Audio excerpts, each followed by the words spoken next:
Check the mic and make sure it sound right, boys.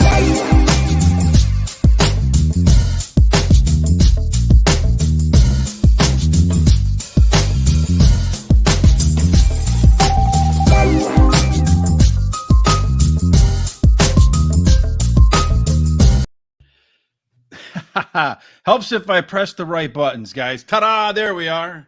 Welcome back to the football version of horse racing today. We got the normal crew, Jared, Shawn, myself, but we got a special guest tonight, Dan Dakich from Don't At Me on Outlook, and also at 107 to 5 in Indianapolis. Dan, how are you tonight?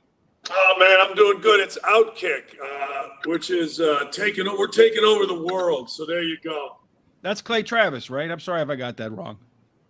Yeah, it is Clay Travis. That's exactly right. Yeah, thanks for having me, fellas. Oh, thanks for coming on. I saw on your Twitter feed you're talking to Enos Cantor turned Freedom, some other big names in the business. And so how does it feel to finally make it and be with us? That's a great way to put it, man. The horse racing industry has been a big part of my life, going back to my freaking brother and I driving from Gary to Arlington Park and not having enough money when we came back for tolls. So it's an honor, to tell you the truth. No, we greatly appreciate you coming on. We have, as always, with us, Jared tonight out of New York, the homer. It's a funny story. Jared and I were texting each other. I wasn't even watching the Cowboys. Oh, yeah, he was breaking my balls. He was breaking my balls on that game. I was telling him, well, that's a penalty. That's a penalty. And his texts were getting angrier and angrier and angrier. It was kind of funny. And then we have Swiss Army Shawn. Shawn, what's up, my man? I'm good. I was watching some of Dan's show this morning. I really found your Tua take in the whole NFL with the players take very interesting. You want to talk about that a little bit? Yeah, I mean, these players, all of a sudden everybody's a neurosurgeon, right? Everybody knows what the hell, the brain function is. And these guys, I saw two guys today on TV, Rob Ninkovich and Chris Canty, talking about how, it's bigger than football and all this kind of stuff. And then they started talking about how they would flunk baseline tests. And I'm going, all right, well, stop it. I'd sue your ass. If I was an NFL club and I found out that you flunked a health exam or you intentionally flunked a medical thing, that puts me in jeopardy as a team. And you know this and I know this. If players were lied to by teams, they would be suing like crazy. So, yeah, and I just feel like these guys say, hey, look, it's not, football is just a small part of our life. All right, well, then, don't lie on exams and do things right. So, hey, look, Tua, he played. It is what it is. He'll play again. It's just a matter of when. Yeah, I mean, I think even had he not gone into that game, potentially hurt, that the way that he got slingshotted to the ground, he was going to get injured on that play no matter what. Well, that's the other thing, you can get hurt in football. I mean, you can get your ass hurt. And it's not like, basically everybody that plays football at some point in time gets a concussion, at some point in time gets hurt. So, one of the things that I think everybody, does wrong is they think it's like 1976 and North Dallas 40 where, the team doctor just shoots you up. Team doctor is basically taken out of it. It's independent doctors. So, whatever. He got hurt. We had the exact same thing, truthfully. One of the guys today on ESPN said it really well, said, it's a big deal because it's a quarterback. But I forget who said it. Maybe it was Ninkovich. Said it happens all the time to linemen. I saw the exact same thing with a wide receiver for the Colts named Austin Collie, literally right in front of me. Like I'm on the 6th row up. That's where we were lucky enough to get season tickets. And he was right there. We were on the 45. He was on the 30, and his hands went in that way. And I told my wife, I go, holy crap, this dude is paralyzed or dead when you see the hands. He was exactly like Tua. He went to the hospital. He was, fine or whatever you want to call it after the game. And then the doctor called my radio show and said, when you see the hands like that, it's really not an indicator of paralysis. It's almost telling you it's not going to be paralysis. So, like I said, everybody's a freaking neurosurgeon now. About a year ago, everybody was a virus doctor, right? They were all immunologists. Now everybody's moved it on to the brain. Good for the world. Good for Twitter. Yes, from immunology to political science, now back to healthcare, right? It's the way it all goes. One thing, I can barely hear you guys. Is that me or is that you? I'm usually kind of loud. Can you guys hear me, Shawn? Yeah, I hear you guys fine. Yeah. All right. People tell me usually I got to tone it down a little bit for sure. So real quick before we move on, one of the things we do is we recap the damage from not the damage, but the pain from the previous week. Now Jared's on his best behavior this week. I don't know what's going on, Dan. I know you've been to probably a golf range where they have those like pitching machines. Yeah. For like batting ranges. Well, Jared is like the pitching machine with the balls in there going real fast with the two tires. And usually he's throwing picks in there as quick as he can. And every now and then one gets in there really cockeyed and comes out at you 100 miles an hour at the head. But this week, Jared, he behaved himself. But last week, Jared had, 18 bets, came out of it down almost $400. Shawn, surprisingly, because he put 5 units on the Chiefs. Chiefs. Did that against your Colts. And he ended up coming back a little bit. I only lost a few bucks, down $6. So our year-to-date totals, well, last week we were down $665 as a crew. Horrible. Down $370 for the year. I'm up $150. Shawn's down $274, fighting with Jared. So right now I got the belt, folks. So we'll see if Dan can kind of see who he's going to pick with today. So I heard on your show you got a couple things that you really like. I know you say you like the Lions, you like the Chargers. One of those lines looks like it moved in your favor. One looks like it's moved against you since then. You still like those games? Well, I'm not going to lie to you. I haven't checked either line. When I got the Lions, I got them at -4. Now, I saw DeAndre Swift isn't going to play, and that's big. I saw the Lions in person against the Colts at training camp. They did those 2-game scrimmages, and I thought the Lions were pretty good, frankly. I said if the Colts are considered good, the Lions were almost the exact same team, but a lot of it was Swift. Yeah, I like the Lions. I've seen enough of Geno Smith to last me a lifetime, man. I watched Geno Smith opening night against Denver, and he looked pretty good, right? He got the come-to-Jesus win over Russell Wilson. And then last week, I live bet the game, and I got so freaking tired of watching Geno Smith hold on to the ball late. It drove me nuts. So I would almost – you could tell me that line goes to 106, and I'm going to bet against Geno Smith and the Seahawks. I'm taking it. I'll take the 4. I think maybe it moved bigger. I don't know, 3.5. I don't know. But I'll take whatever it is because I think the freaking you can have Geno Smith. Let's put it that way. Yeah, I said that Monday night game that Geno Smith, that was he was Cinderella and halftime was midnight on that Monday night game. That was the way that game worked. And what are you saying, Shawn? I'm a Jets fan, so I know exactly how Dan feels because I couldn't hate Geno Smith any more than what Dan's saying. Yeah, absolutely, for sure. Okay, well, let's take a look at some of the picks that we have for tonight. So looking for week number 4, Shawn. Let me pull that screen up here real quick. We got to try to put the stuff all on. There it goes. Take a little bit. It's all on Google Sheets. There is a link below. So, Dan, if you want to play any of these picks, feel free on Sunday. You might want to fade us the way the last couple of weeks have gone, at least. But we're kind of hot and cold from one week. So, Jared, you also like the Lions. Why do you like the Lions? Yeah, this is a good spot for the Lions this week. I mean, like Dan said, you got Geno Smith on the opposing side of the ball. He's already proven he can't go vertical downfield. You're losing the skills of those 2 wide receivers who can't even get involved in the passing game. I mean, I don't see how Seattle scores more than, if they're lucky, 15 points in this game. I mean, the Lions can take it up and down the field in this game. I love Detroit in this spot. And I thought I saw this morning at Detroit by 6, I thought was the line. Yeah, it's down to 3.5 now. So you're getting 3.5 for 3 units. Jared's going in. Yeah, I got Detroit. I am with Detroit. I am on Detroit this week. Big time. And Shawn, you think the Lions, and you saw this, I guess, in Campton, Dan, this offense has been really almost the best offense in the league. It's the greatest show on turf, except in Motown. I tell you what, DeAndre Smith helps it, man. He looked really good. You know how some dudes, they just pop out at you when you watch them, and you're like, damn, look at this guy. But he's not playing, so I don't know if they're going to be the greatest show on turf. I call it either a mortgage, win the mortgage bet, or I got to go door dashing bet. You know what I mean? Yeah. So I'm gonna put enough that it's going to be one or the other. I'll tell you the other one I like, and I watched them last week, and they weren't very good. But I have a theory in gambling. Always take Urban Meyer as a college coach and the points. Always take Nick Saban and the points. Always take Patrick Mahomes and the Chiefs with points. And they are getting one in Tampa. Now, Tampa has had to deal with a lot of stuff this week, right? Tampa, Tom Brady had to go down to Miami. And he ain't the only one. He's the only one we talk about.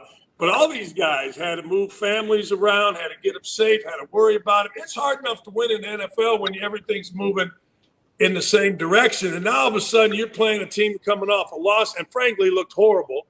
I'll take Patrick Mahomes. I'll take a point against a distracted Tom Brady team, even though it's down in Miami or Tampa, excuse me. I'll take that any day of the week. So is there a point where you say if it goes to a plus line, you just take Kansas City straight up to win in the money line? Yeah, pretty much. I'm going to do that. I'm not going to worry about the one. But when I see them getting, I'll always take them, always. Now, back to that Detroit game, Shawn, you like the Lions to score over 26.5, and you're going to put some units on that one. Yeah, and I also do have Detroit as well. Denver went up and down the field against Seattle's defense, and we know how well Denver's offense has looked since. So getting the news that Swift is out and also St. Brown's out, he's caught TDs in like 7 of the last 8 games, the wide receiver. So I'm actually more concerned about St. Brown than Swift because Jamal Williams will fill in just fine for the Lions, I think, here. He did last week, yeah. But Detroit's offense just keeps scoring. I think they have enough weapons. Seattle's defense is not good. And then you got Geno Smith, too, that will gift wrap a TD to Detroit's defense as well. So I'm going to take Detroit minus the points plus Detroit. What is it? Over 26.5, I believe. 26. Yeah. I didn't have Detroit in the points on your pick, so make sure you send that to me. Next game we got to pick on is the Bears and the Giants. That should be an offensive juggernaut. They lighten up the scoreboard. They're going to get a break. They can go back to the old Wrigley Field scoreboard, and the guy can catch some Z's in there. What do you think of that game? You have any thoughts of those two teams going under, like Jared says, at 39.5? Now, you mentioned that you have a theory. I have a theory, too, on this totals. Totals that start out under 40, I say bet them. No matter what, I just say bet them. And I look this year, because Shawn always gives me grief over this. 6 games this year where the total, not the final score, but the total started out under 40, 4-2. And the 2 that didn't go over involved the 49ers both times. So as long as the 49ers aren't a part of it, if it's under 40, play the over. Jared's going to be courageous and go under. Why do you think that trend breaks, Jared? My team can't score points. My team can't score points. I mean, I lost Sterling Shepard. I don't know where they're going to get the production from. They're going to have to lean heavily on Barkley in this game. Now, unless Barkley's going to light it up. Well, I think trading Barkley for Shepard would be a good trade for the Giants, not a bad one. I feel bad. I mean, Shepard looked like he was starting to come out, starting to get more motivated into the offense. Galladay, I don't know. We spent all that money. He's nowhere to be found. And you give him a pass list on Monday night, he drops it. Would have been a touchdown. Could have made a difference in the game. They're settling for field goals in the red zone, and this was what I thought the Giants were going to be able to improve on this season. And they're only averaging 17.6 points a game. I just don't see. And the Bears, I mean, they're comparable to us. If you think about it, they're predicated on their defense. They only get points off their defense that create the scores for them. Their offense is featured just as bad as ours. I don't see this being a high-scoring game. This could be a 15-12 game, to be honest. I think it will be a battle of field goals. It's going to be like the 1930s. Beautiful. Commanders and the Cowboys. Yeah, rivalry game here. Shawn, you like so you're biting on the Cowboys and Cooper Rush. I think third week for Cooper Rush, he's definitely going to be more comfortable in the offense. They're due to break out. Michael Gallup coming back.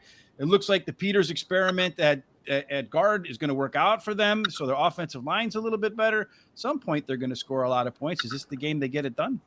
I don't know if they get a lot of points, but I mean, with Cooper Rush, he's 3-0 as a starter.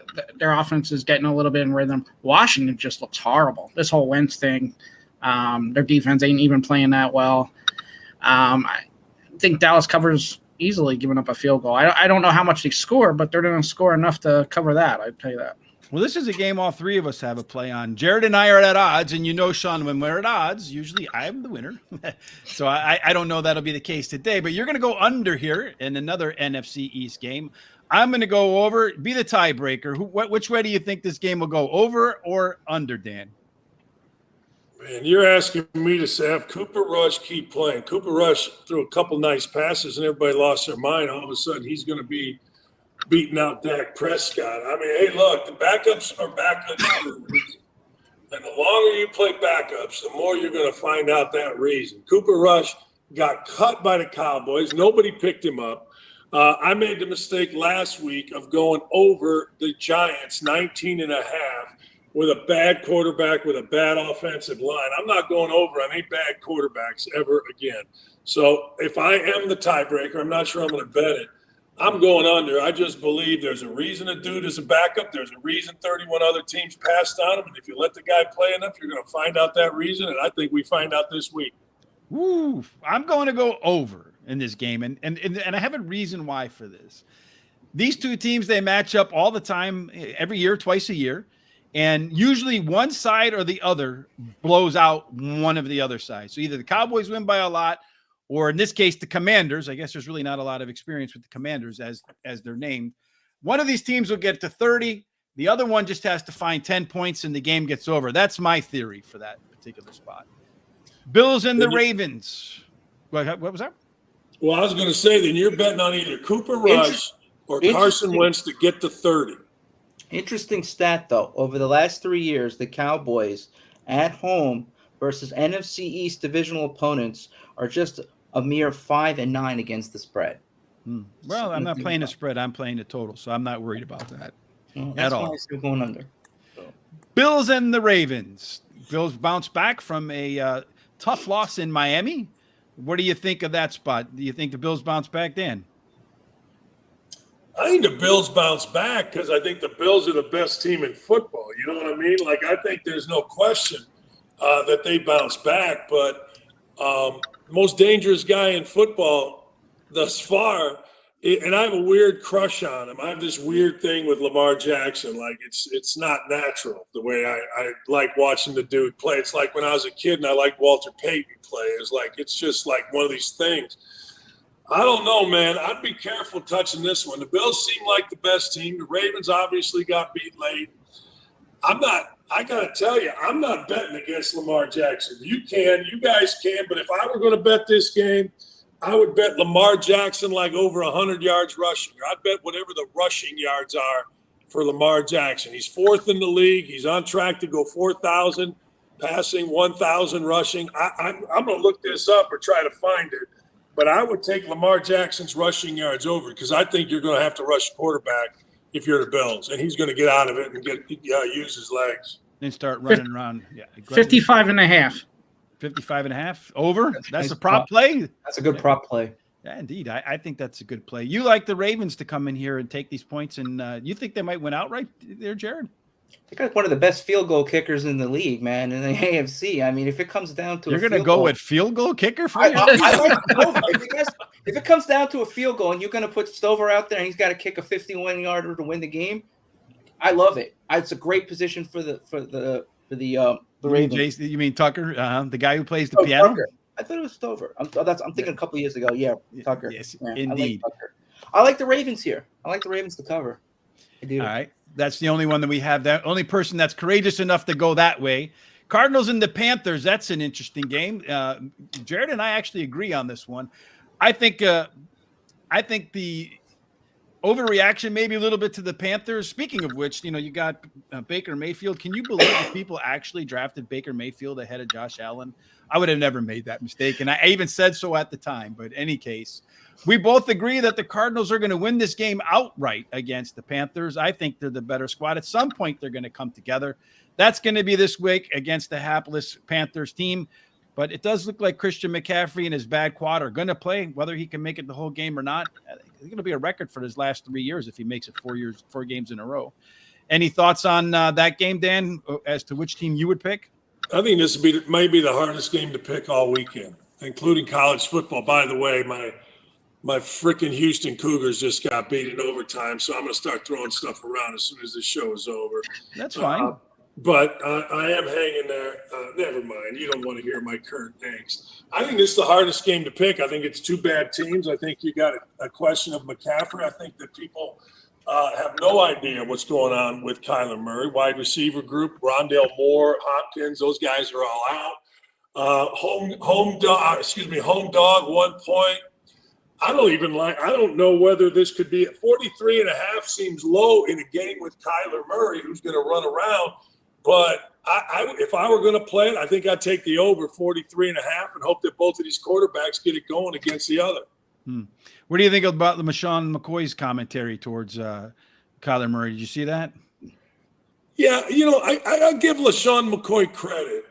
He's called shady for a reason, and he's trying to make himself relevant by basically crushing current guys. So God bless you.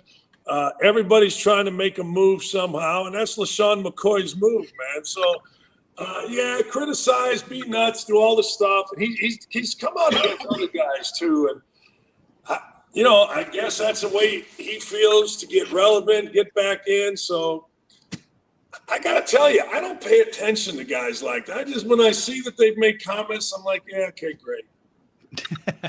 Yeah, I think that's the funny thing about nowadays is that everybody's got something to say, and I feel a lot of times it's not authentic in some cases. Like you said, people just making noise for the sake of getting clicks or likes or something on social media. Yeah, and I always say this: it's always the same guys. Like you can go back, LaShawn McCoy was always involved in something. I have a saying that I've always used with my kids: "You're giving me gas." And LaShawn McCoy just gives me gas. All right, so we'll just call him the refried beans of football. One comment about Arizona, though, too, is we talked about Houston in college. I feel like Arizona's the same way. Like, you bet on them, you're just – they have the talent on offense, but they just seem struggling. I don't know if it's coaching or what with both of those teams, but they should do a lot better than what they're doing. Well, some people say it's film work. I'm not 100% sure. I can't say what one person's work ethic is or not. I'm not there to make that judgment. Browns and the Falcons, another barn burner game that we're all over here, where Shawn and Rich agree that the Browns are the better team here. I'm kind of, last week I told you that the Kansas City game was the square sucker bet.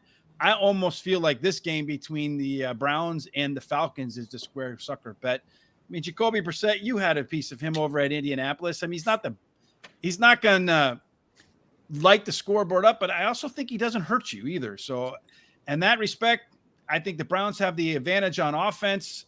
They should be able to move the ball on the Falcons with Chubb and Hunt. And then I can see Brissett managing the game. And at the end of the game, the Browns winning. Do you read it the same way? Brissett was here. He was 5-2. Should have been 7-0. And Adam Vinatieri, the GOAT, in his last year wasn't the GOAT. He missed some kicks. And all of a sudden, out of the blue, like people started losing their minds on, this guy's so bad. And I'm thinking to myself, wait a second. I'm not saying, he's not going to go out and throw for 400 yards. He's not Josh Allen. But to your point, he will manage the game. I got to tell you, though, Cordell Patterson has found his niche in the NFL. He's rushed last year for 618 yards. It's the most he's rushed for in his career. He's always been the guy, you guys know this with the Bears and that you got to find a spot for him. So he's at 300 and some yards right now after 3 games. I mean, the dude is going to set all-time career rushing leads. I think the guy Smith, the coach, has figured out how to use him. I actually liked watching the Atlanta Falcons the other day. I didn't like him and I didn't bet him. I bet the Seahawks and that frickin' Geno Smith. But I got to tell you, I'm not as down on the Atlanta Falcons as everybody else might be. Not sure who I would take in this, but I do know this. The Falcons are a hell of a lot better than I thought. Yeah, I think a lot of people. We had them as the worst team in football. I have the saying, though, that good teams find a way to win and bad teams find a way to lose. And I'm not so sure the Falcons have moved into the good team column yet. I don't think they're a bad team. But I think the Browns will find a way to win this game. Shawn, what are you about to say? Yeah, I don't think the Browns really moved into that good team column yet neither. But I think the Falcons are going to have a hard time stopping Chubb and Hunt. And like you said already, Brissett's not going to hurt them. I don't see Atlanta stopping Cleveland much. I mean, Seattle even scored 25 points or whatever it was, 25, 26 points last week. And eventually teams are going to catch on. As Atlanta has started using Cordell Patterson the correct way, teams are going to start adjusting and shut him down too, and that's what they're going to have to do. Well, they haven't been able to do it yet. I know he's a little dinged up, so there's some concern whether he's going to play or not this week. So that'll be kind of a game time thing. So all you fantasy players, keep an eye on that. Can I tell you guys something? Fire away, man. In the time that we hooked up here, here's what's happened. I was up 7 points with a 6.5 spread and lost.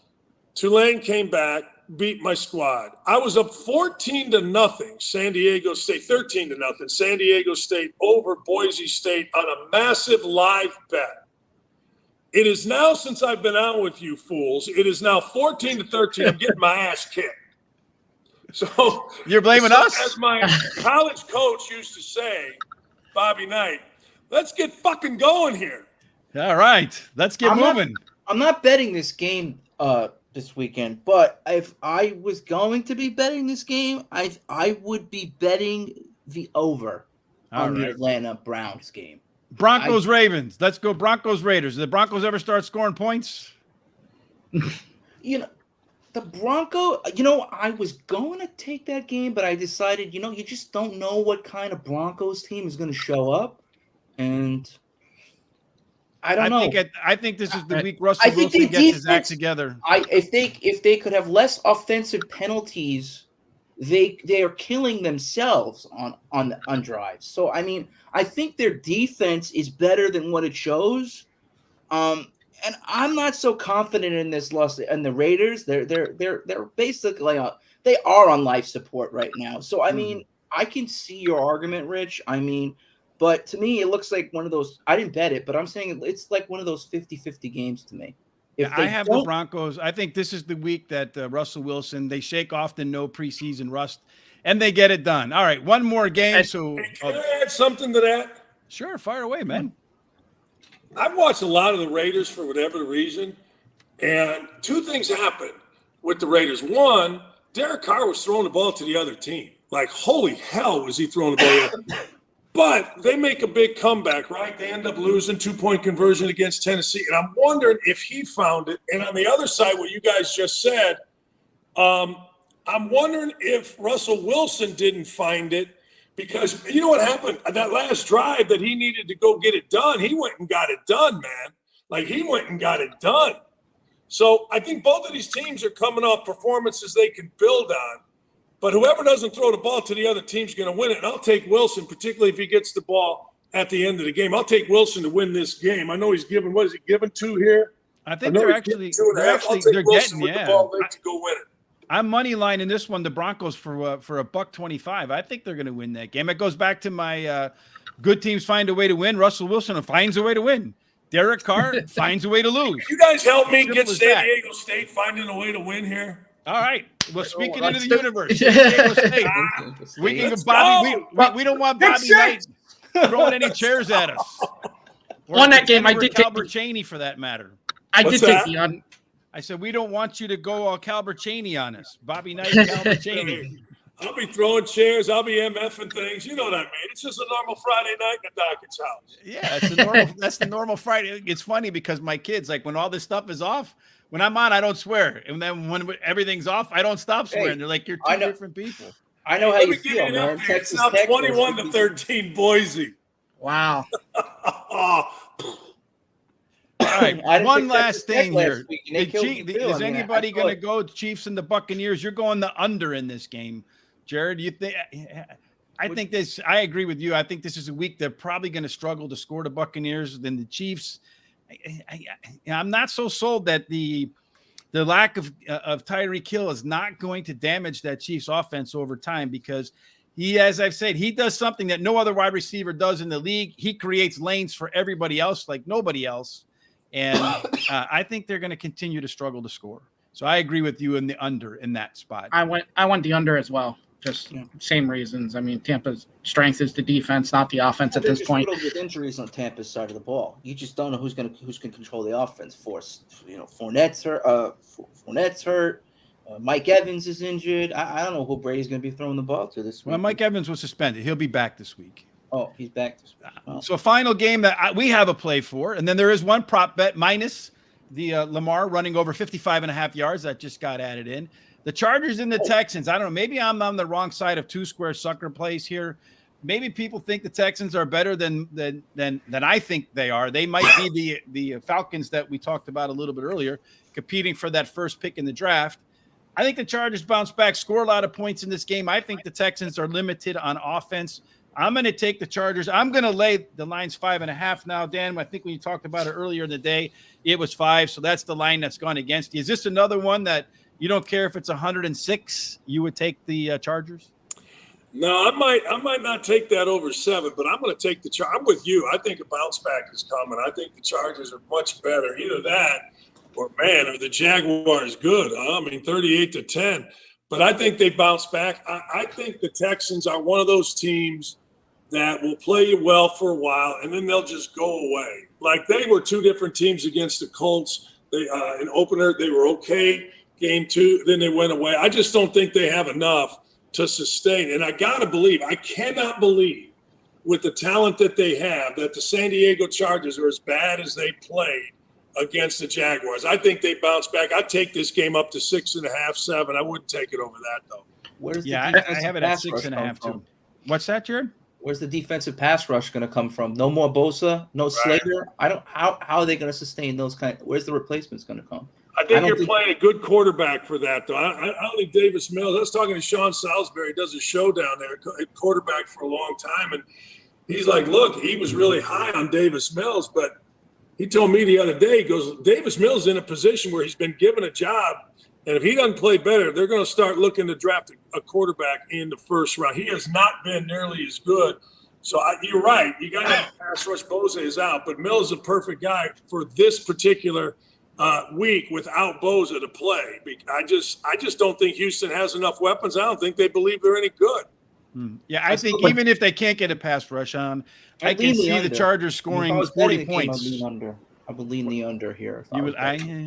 I think this is a game where the Chargers have a chance to challenge the total by themselves. I wouldn't be surprised to see them hitting the 40s. What's funny, you said about 106 points. When you put the email, you put San Diego minus or LA minus 55. So you're giving up 55 points. Hey, I'll do it. Whatever that alternative line is, baby. Wouldn't it be something if it happened? Then you'll be like, damn, he is good. There you go.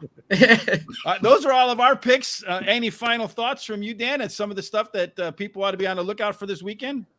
Yeah, I got a couple games. I'm going to take Rutgers plus 39 against Ohio State. That smells like backdoor cover if we're talking college football, because frankly, the staff at Ohio State, Greg Schiano worked with those guys, and they all loved them. And I know you got to beat people big, but that smells like 45-7, and that's a cover. And then the other one that I like, and please fade all of these, as you can tell, as I'm screaming about San Diego State and I'm screaming about frickin' Houston. So fade everything that I'm saying. That would be my other piece of advice. If you want to stay in the red, or excuse me, if you want to get in the black, fade what I am doing, period. Yeah, you can fade Shawn and Jared so far this year, and you'd be damn near millionaires. Well, I'll say if we're talking college tomorrow, Michigan, Iowa, go the under 42. I mean, that's just going to be a defensive game big time. I'll go Alabama plus 17 over Arkansas. That's easy. Well, if Alabama got 17 against Arkansas, that would be a mortgage bet for me. We're all running, yeah. Yes, I would be to the bank tomorrow. Hey, I got this much equity. Can I They're have not it that times good. 2? They're really not. They could play. Then the higher conference teams, I think they're just going to come up short. But they're not getting 17. They're going to lay 17 for sure. What about the Bielema Bowl? What about Bielema going back to Wisconsin, Illinois going to Wisconsin? Illinois seems to play Wisconsin tough no matter what. I mean, they upset them. I remember a couple of years ago in Champaign when Wisconsin was highly rated, and Lovie Smith, I think, was in his first or second year down there, and they came back and they won that game. And I happened to be down there that weekend for my son playing soccer, and it was mayhem. So I think Illinois can probably hang in there. The other one is Kansas for real, undefeated. They host Iowa State. That's going to be a fun game to see. I still like Kansas to win that game. Yeah, their defense is real. And the offense is scoring a lot of points too. absolutely, for sure. How many points is UGA going to score tomorrow? 50? Who are they playing this week? As many as they want, I would suspect. Well, we appreciate your time, and we don't want to any longer negatively affect your play. So we're hoping San Diego Let me see State here. start. I got a third and As soon as you bounce, I'm everything is sweating going to every start to first go down. back your I'm way. thinking to myself, I got to get a touchdown, a 2-point conversion, and we didn't get the first down on 3rd and 6. Oh boy. Well, you'll get it once we hang up here for sure. So we appreciate your time. Look forward to watching Fate Factor. And if you guys ever want any horse racing stuff at Outkick, I notice you don't have any. We kick some ass at that stuff, so keep us in mind. We'll be more than glad to provide some free ideas for you. Thank you. Thanks, guys. Thanks for joining Thanks, us. We Dan. appreciate it. Have Thanks a great a lot, night. man. You too. Thank you. Bye-bye. That was a lot of fun, guys. No? Absolutely. The hurry at the F up, though, got me like, let's go. No, he was just, hey, that's Dan there. He Funny. he says whatever. So it's great. I checked out some of the show this morning, and people should definitely check it out. We'll tell you how it is. So let's just recap real quick. Just for the record, there is a link for all of our picks below in the description here on YouTube. So make sure you please, if you haven't done so yet, hit the subscribe button. Watch us.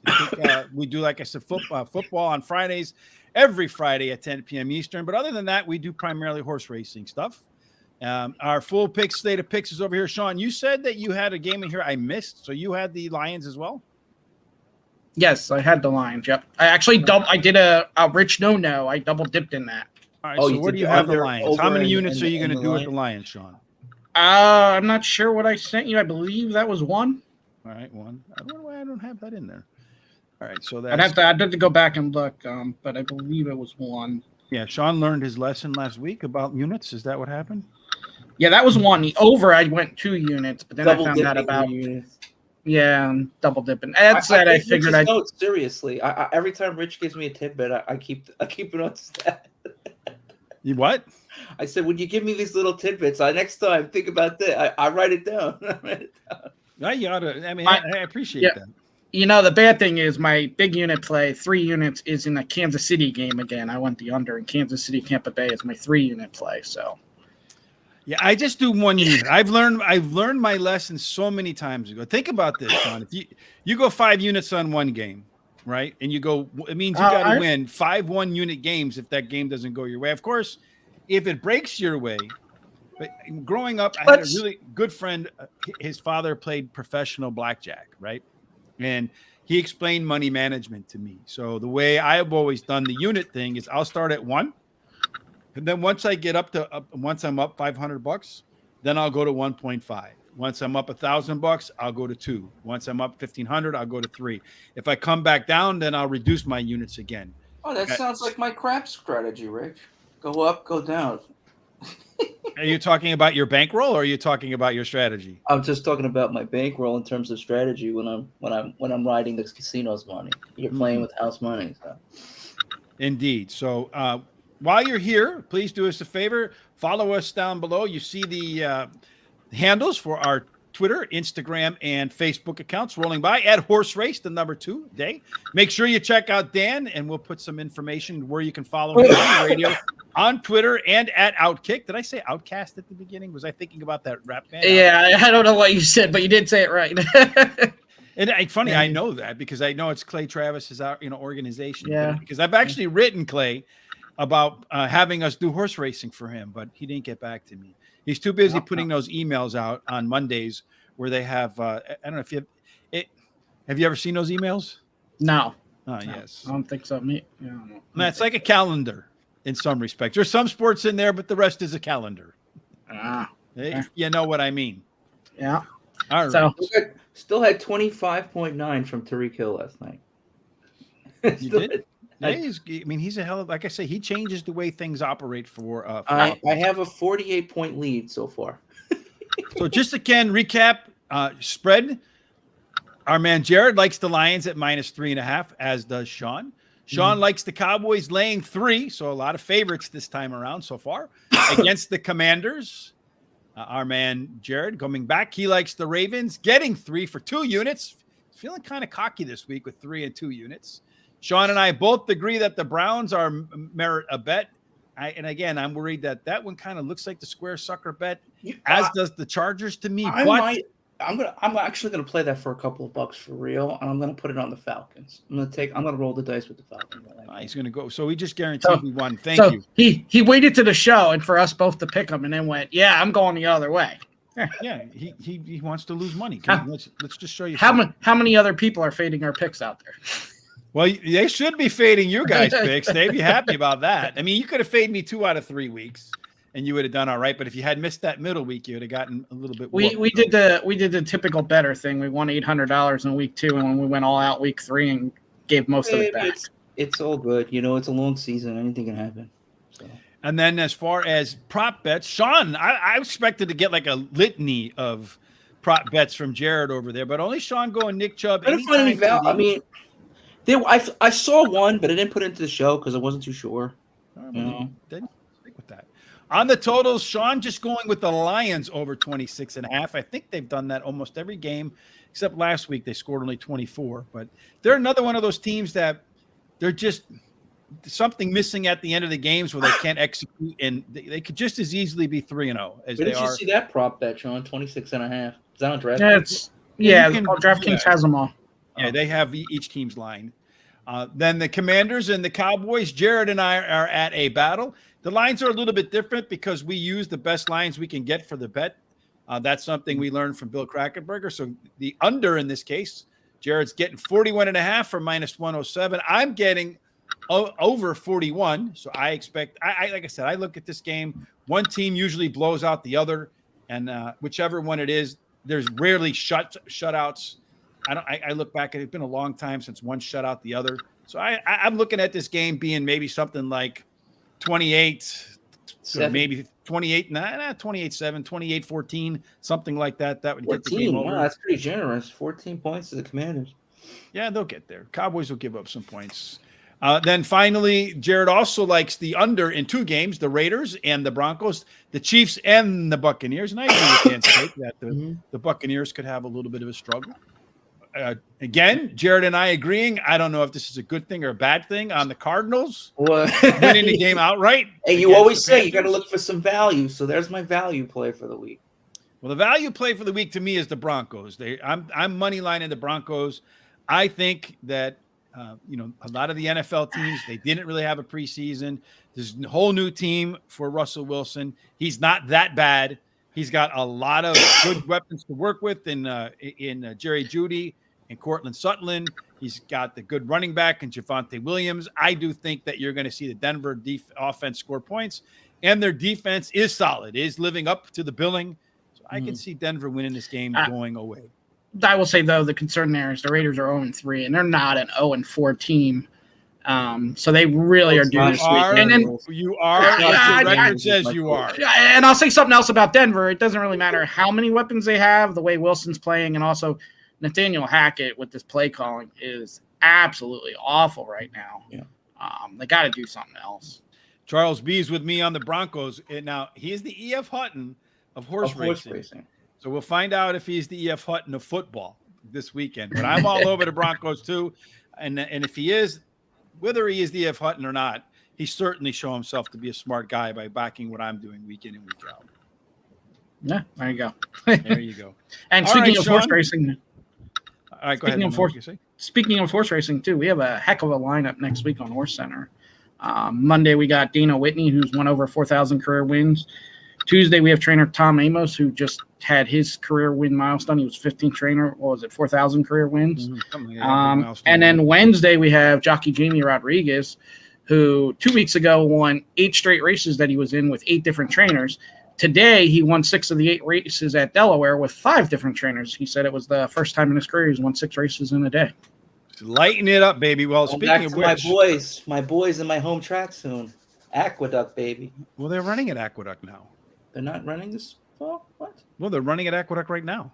I'm getting ready. I'm getting ready. I haven't played because I haven't been able to concentrate on it, but, maybe you've been focusing on football.